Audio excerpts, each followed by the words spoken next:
2020년 10월 7일 수요일의 경제신문을 읽겠습니다. 한국시티은행 첫 여성 민간은행장 예고. 유리천장 깼다.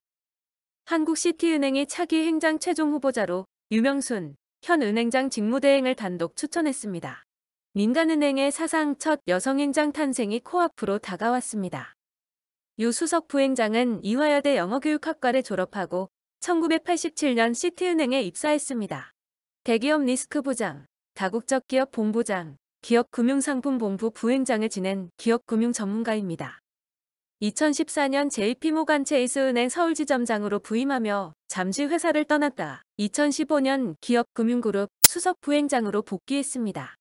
지난 8월 박진애 전 행장이 사면임 포기 의사를 밝히고 행장직을 내려놓으면서 그간 행장 직무대행을 맡아왔습니다.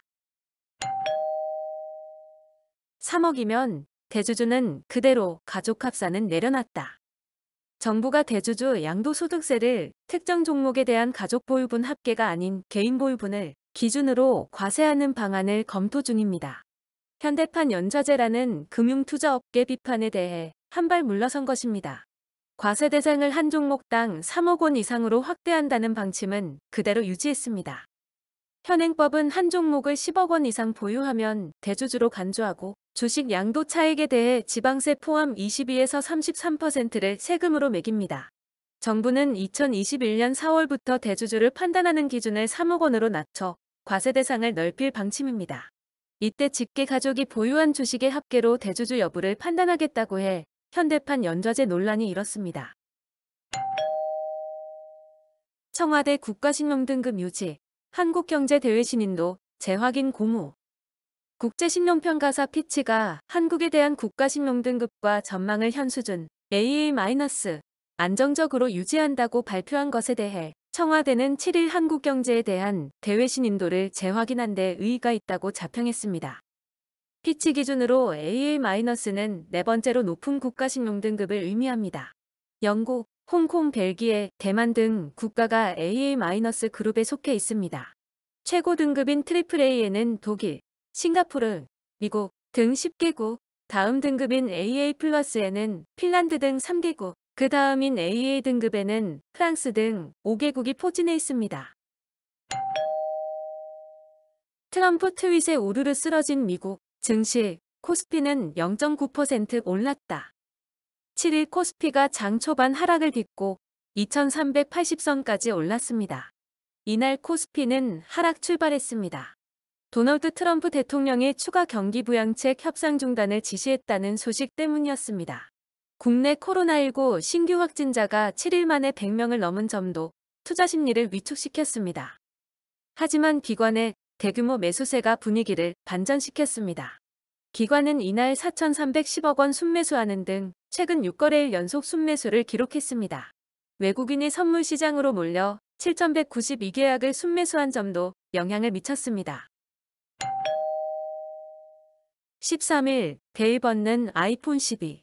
홀대받던 한국 1차 출시국 포함. 애플 아이폰 12가 13일 마침내 베일을 벗습니다. 그동안 2차 출시국으로 홀대받아왔지만 이번엔 1차 출시국에 들어가게 됩니다. 출고가는 5G 제품임을 감안해 전작보단 전반적으로 오를 것으로 보입니다. 다만 포지 모델인 아이폰 12 미니는 $649 선에서 책정돼 전작 $699보다 저렴할 것으로 예상됩니다. 한국에는 이달 말 상륙합니다. 애플의 이 같은 결정엔 한국이 세계 최초 5G 네트워크 서비스 상용국인 만큼 5G 통신 인프라 구축이 잘 돼 있다는 배경이 작용한 것으로 알려졌습니다. 삼성, 내년 살균 UV LED 전 가전에 확대 적용. 삼성전자가 살균 효과가 있는 UVC LED를 적용한 가전제품을 늘릴 계획입니다. 현재 삼성전자는 비스포크 냉장고 등 일부 가전제품에만 UVC LED를 탑재하고 있습니다. UV LED는 파장이 짧은 자외선을 활용해 세균 바이러스를 없앨 수 있습니다. 삼성전자가 내년 가전제품에 UVC LED를 확대 적용하는 것은 코로나19 확산에 따른 결과로 보입니다.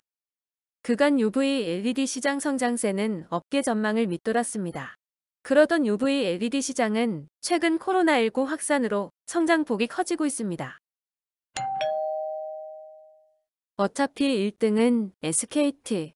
5G 시대에도 바뀌지 않은 이통시장 점유율. 45대 30대 25. 국내 이동통신 3사의 점유율로 굳어진 이 같은 숫자는 5G 시대에도 바뀌지 않을 것으로 보입니다. 5G 상용화 초기 출렁이던 시장 판도가 점차 안정화한 끝에 각사의 점유율이 기존 전체 평균으로 수렴한 것입니다. 업계에서는 이통 3사의 서비스가 크게 차별화되지 않은 상황에서 5G 가입자들도 기존에 가입한 통신사를 다시 찾는 경우가 많은 것으로 풀이했습니다. 가족혈압 등 할인제도 역시 가입자를 묶어두는 효과가 있는 것으로 분석됩니다. 왜 지금 하냐 맹탕 준칙.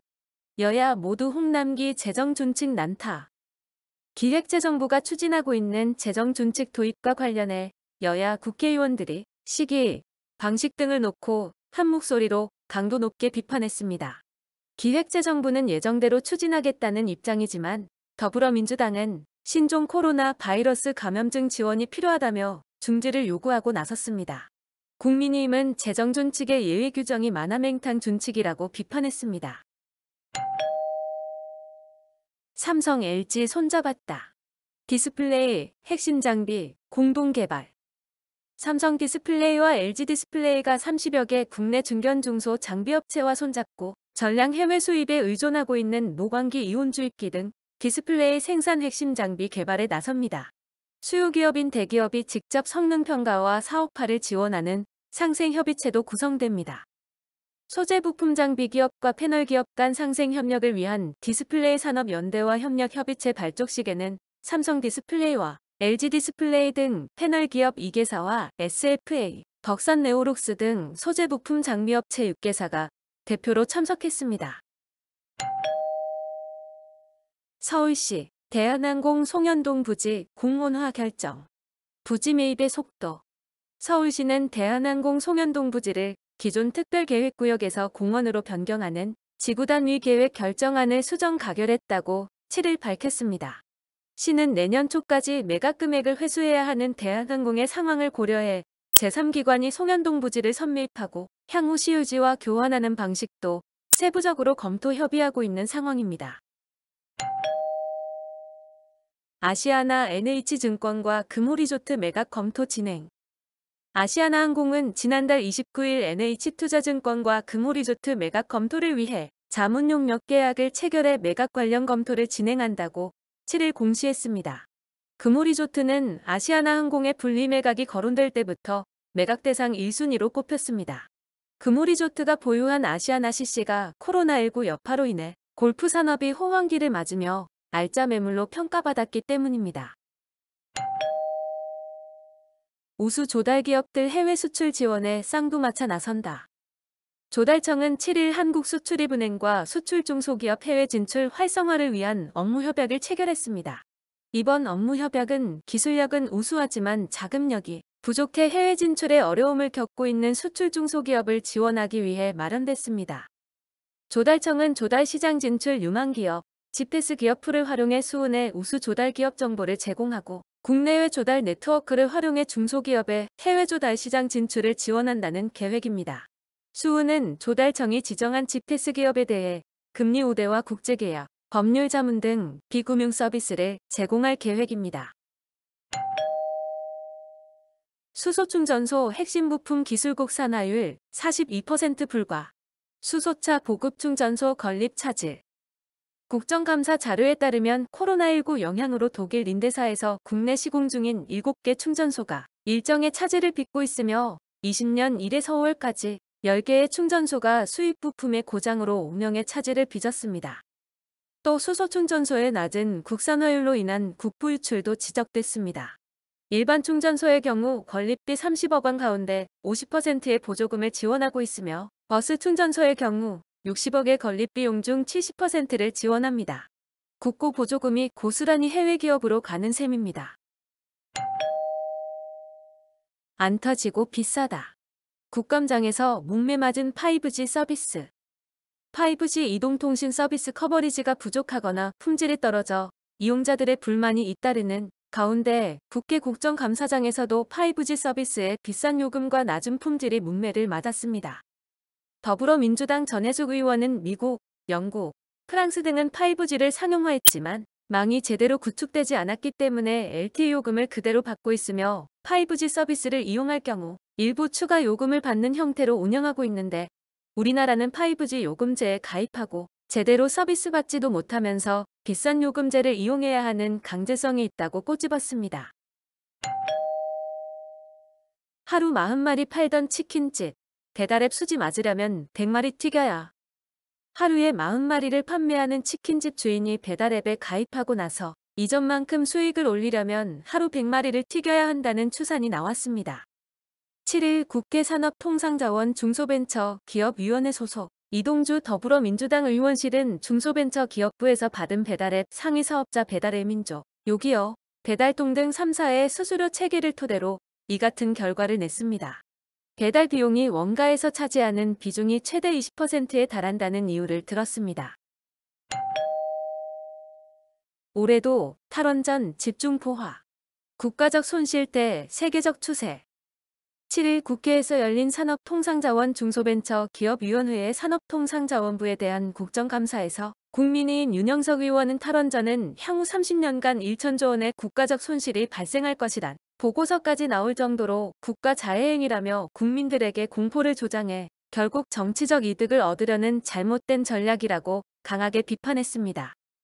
이러한 지적에 성윤모 산업통상자원부 장관은 세계적으로 원전이 많이 지어지는 것을 부정하지는 않지만 경제발전 단계와 전력 사정에 따라 국가별로 상황이 다르다며 우리는 경제협력개발기구 OECD 선진국을 준거 기준으로 삼아야 한다고 밝혔습니다. 반대로 여당은 정부의 에너지 전환 정책 추진이 미흡하다고 지적하면서 석탄 화력 발전에 더욱 급속한 감축이 필요하다고 밝혔습니다. 오늘의 경제신문 읽기 끝. 구독과 좋아요, 그리고 알림 설정 부탁드립니다.